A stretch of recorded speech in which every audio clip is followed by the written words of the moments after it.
We're going to talk about relationship selling. How important is it in making a sale? Relationship.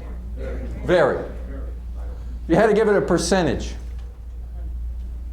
how high would you rate it? Over 85. I don't know. It's pretty darn high. And that was one of the things that I had to learn as a C when I first got into sales. I thought all I had to do was have product knowledge. I mean, I remember when I first got trained in these word processors, and this was back a long time ago, and people were using these IBM Selector typewriters. And I'm going, this thing is fantastic. Everybody needs one of these. And the more I learned about it, I said, wow, this is just amazing. And then I would go out there and I would start talking about, how much storage there is on the disk and, all this technical jargon and all this kind of stuff. And people are going, we don't need that. We're getting along just fine with these typewriters that we have. Why would we need that? That just looks like we're adding more complexity. My people can't figure out how to use that anyway. And all of a sudden I'm going, wait a minute. You're not getting it. And I used to tell myself, I said, if my customers, if my potential customers knew as much as I know about this product, they would buy. The problem is my ability to get them as enthusiastic about the product as I am was where I was missing it. Because I get enthusiastic by technology, but they don't get enthusiastic by technology. There's other kinds of things because this is their business and I'm asking them to part with how much? $25,000 for one of these things?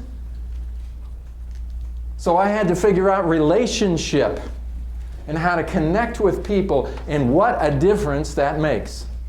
Because trust rises out of relationship. All this kind of stuff that we were talking about in success, much of it is about relationship. So when we talk about relationship selling, we're talking about two things. We're talking about building relationships, just, building a relationship over time. You find that customer where there was some bad history and you say, really, tell me more about it. We're going to fix that. And when you fix it for them and you show them your dedication and your sincerity, what are you doing? You're building a relationship. Who are you building a relationship with? The whole company in them and you in them. You're building relationship where there was maybe bad relationship.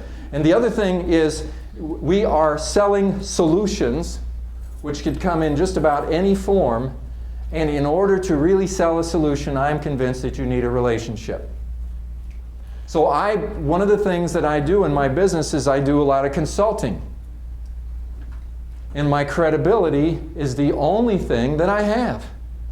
Because if I go and I do management consulting, a lot of management consulting. And so when I sit down with somebody and they say, well, what's your background, all this kind of stuff, I realize they have criteria. And they're thinking, okay, I don't know what questions to ask, but I'll ask these questions about your resume and all this kind of stuff. And I know people have a really good resume and they're terrible management consultants. And so what I have to get them is to understand that I know what I'm talking about to build the credibility in order for them to trust me enough to start spending time with me explaining the problems that they have so that we can look at maybe what will result in a complete reorganization and all kinds of stuff. It could be a huge expense to them. But I've got to build the credibility in order to do that. It's a business solution that I'm selling. It's not a product. It's something else. And it's relationship you need in order to do this. Anybody can sell a product, but only with a relationship can you really effectively sell a true business solution.